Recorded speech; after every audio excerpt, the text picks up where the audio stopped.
அனுபவங்கள் பலவிதம்.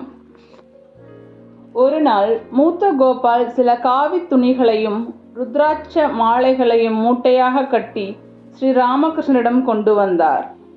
அவற்றை சிறந்த சந்நியாசிகளுக்கு கொடுக்க போவதாக கூறினார்.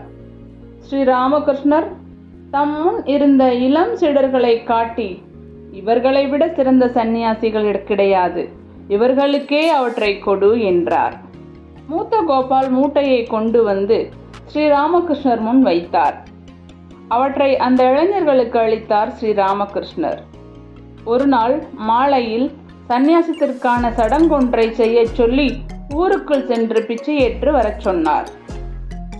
ஸ்ரீ ராமகிருஷ்ணர் கூறியது போல் அனைவரும் வெளியில் பிச்சை ஏற்க புறப்பட்டனர். அவர்களில் பலர் பணக்கார வீட்டு பிள்ளைகள், செல்வ செழிப்பில் வளர்ந்தவர்கள். என்றாலும் ஸ்ரீ ராமகிருஷ்ணரின் இந்த கட்டளையை நிறைவேற்ற மிகுந்த மகிழ்ச்சியுடன் புறப்பட்டனர். ஸ்ரீ ராமகிருஷ்ணர் அளித்த காவி துணியையும் அணிந்து கொண்டனர்.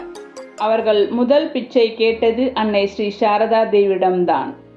அவர்கள் சென்று கேட்டதும் அன்னை 1 ரூபாயை அவர்களின் பிச்சை பாத்திரத்தில் இட்டார். இவ்வாறு ராமகிருஷ்ண சங்கத்திற்கு முதல் அருள் சக்தியை அளித்தார் அன்னை. அதன் பின்னர் அவர்கள் பிச்சைக்காக வெளியில் சென்றனர். அவர்களின் அனுபவங்கள் பலவிதமானவை. சில இடங்களில் அரிசி, உருளைக்கிழங்கு, வாழைக்காய், கத்திரிக்காய் என்றெல்லாம் பிச்சை அளித்தனர். சில இடங்களிலோ பெரிய உபதேசங்களை அளித்து துரத்தினர். சிலர் கொழு கொழுவென்று நன்றாகத்தானே இருக்கிறீர்கள், ஏன் வேலை செய்து சம்பாதிக்க கூடாதா, இப்படி காவி துணி உடுத்தி ஏன் பிச்சை எடுக்க வேண்டும் என்று கேட்டு துரத்தினர். சிலரோ இவர்கள் கட்டாயம் ஏதாவது கொள்ளை கூட்டத்தைச் சேர்ந்தவர்களாக இருக்க வேண்டும், பகலில் இப்படி சன்னியாசி போல் வந்து தகவல் திரட்டிக் கொள்கிறார்கள் என்றனர்.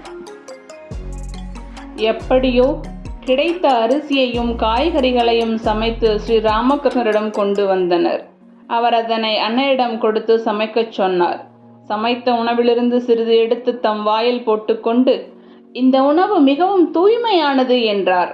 அவருக்கு மிகுந்த திருப்தி ஏற்பட்டது. மேலும் ஓரிருமுறை அவர் இளைஞர்களை வெளியில் அனுப்பி பிச்சையேற்று வரச் செய்தார். இவ்வாறு அவர் ராமகிருஷ்ணா துறவியர் இயக்கத்தை ஆரம்பித்து வைத்தார்.